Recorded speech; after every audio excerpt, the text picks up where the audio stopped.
You're not the same. You're not who we thought we thought we knew you, but you changed. Nobody wants to be around you. They don't get you. And then when you get around people, you don't get them. Zone out immediately because I'm like, I have things I need to get done. Understanding that you have to do what is right when nobody else is watching. So today we're going to talk about the lonely chapter. Now I'm in between work, so if I have to cut out real quick, that's because I'm at work right now, but don't mind me. That's why I'm dressed like this, right?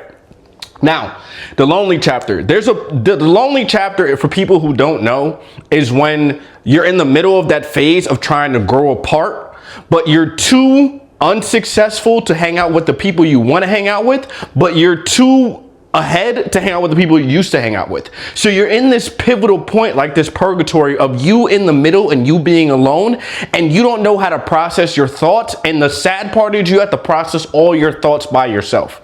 Usually at this stage, you're usually watching YouTube videos, you're watching other people who've been there, talk to you, or successful people that you kind of admire, kind of guide you through this path, and you're learning. But you cannot hang out with anybody because you do not relate to anybody, and you can't hang out with the people you want to that kind of relate to you because you're not successful enough, if that makes sense. And this is the phase I'm in, and if you're in this phase, don't worry about it. This phase is the hardest part, and this is where most people quit. So if you're still in this phase, pushing through, all applause to you, right? Now, in this phase, you have the part where it says where your mind, it outgrows people. Okay?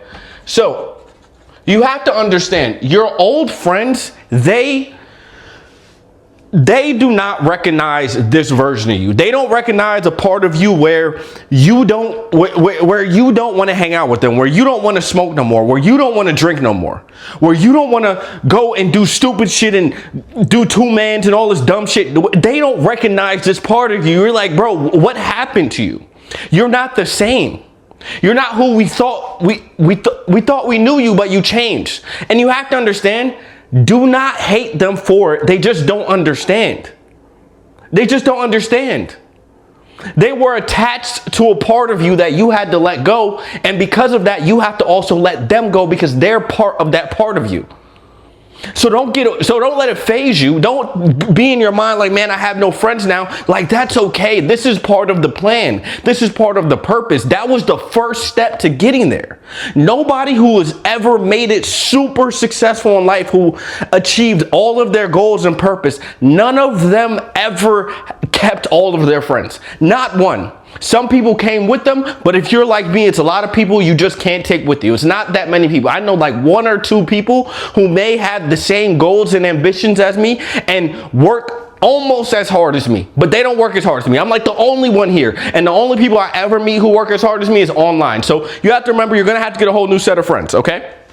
And another thing is, you're also going to become the villain in people's stories. You're going to become the person where it's like, yo, Jonathan, he changed. Yo, he changed. Like, he's different from who he used to be. Nobody really likes you no more. Nobody wants to be around you. They don't get you. And then when you get around people, you don't get them. A sign that you're in this lonely chapter is you go out with friends or whatever and you doze off and your mind goes blank because you're thinking about all the things you could be doing to push your purpose forward, but you're here hanging around doing a bunch of shit stuff with your friends.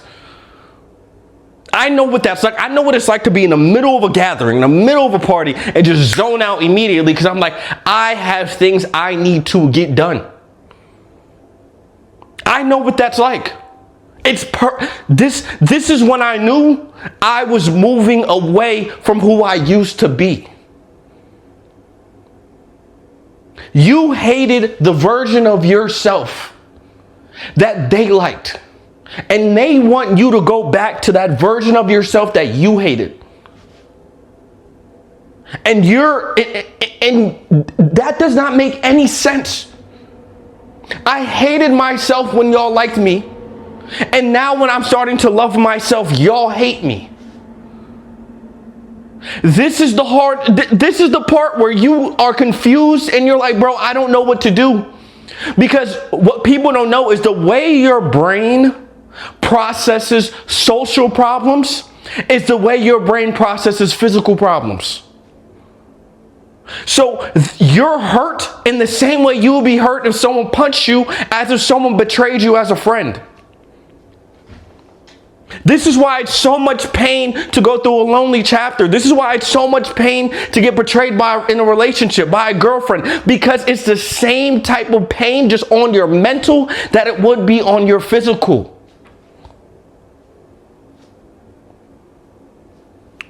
But you as the person, you have to look forward and see, okay, I'm going to be stoic. I'm going to stand here and I'm going to stay in this part, because you got to understand that thought process of everything going on and everything is coming down on you and everybody's turning against you. Trust me, this is where most people turn right back. If you stick there, you're farther ahead than 95% of people. You cut off 95% when you stick in that part where people do not like you for the change that you are making. And here's another part that goes with the outgrowing part. People are not against you. They don't understand you. Respect doesn't come with change. It comes with results. So they're going to come back around just when you're at the finish line. So don't let this part motivate you to get closer to the finish line, so you understand that one day their respect will come. And don't hate them for it. Don't have ego towards them. Just understand, I understand where they're coming from, and move forward with your life, okay? Now, the next part is discipline, okay? Now, this is the part where you have to understand discipline for yourself. This is where most people get most of their discipline, because this is the part where you have to be alone. Most people are disciplined in front of their parents. They're disciplined in front of their teachers, their coaches. It's not what you do when people are watching, it's what people do when you are not watching, and most people do not follow that rule. But as a person who's trying to outgrow everybody and trying to get on their purpose, you have to abide by this. You have to abide by this, because those changes that you want to make in your life, those really significant changes that most people can't make, come from you understanding that you have to do what is right when nobody else is watching. And that is where discipline comes from. So if you want to get out of this lonely chapter fast, discipline has to be your best friend. It has to be your best friend. If you are in a chaotic situation, say you're in a house, you live with your parents, you live with your siblings, and you can't focus on your work and you're trying to get out and run a business, when the chaos occurs, double down on the discipline. Discipline always defeats chaos. The more chaotic, the more discipline you should get. Action defeats anxiety. The more anxious, the more action you put to topple down on the anxiety every single time. Every single time.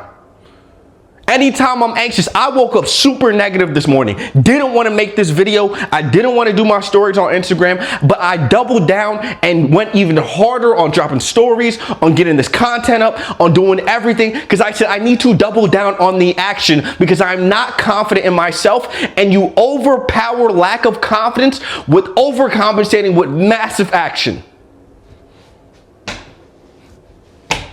Every time.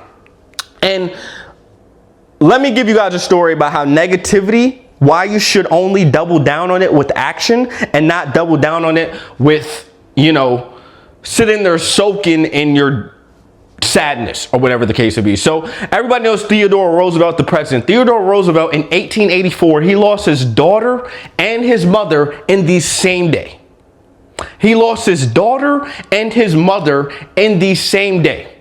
And you think you have problems. He lost people that were so close to him that he loved very much. As a man, the women you love, that is one of the strongest loves in the world, and he lost both of them in the same day. Most men would totally check out of life.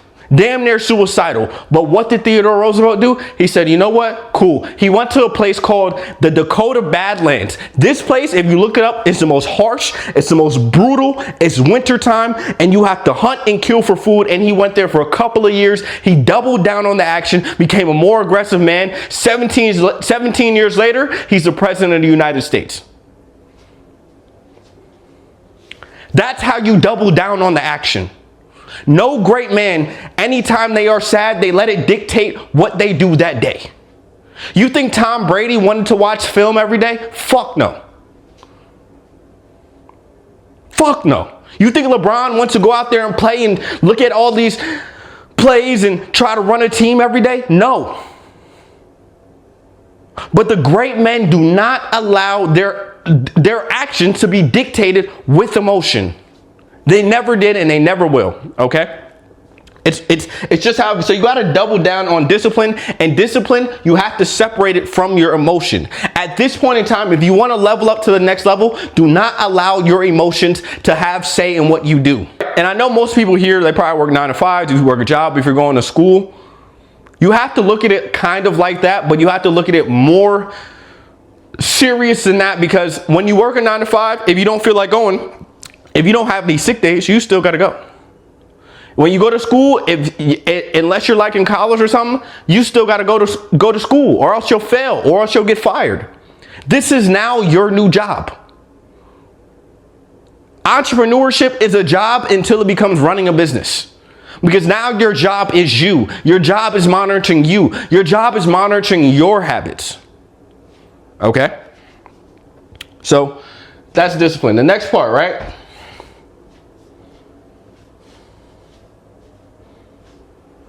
Next part is isolation, okay?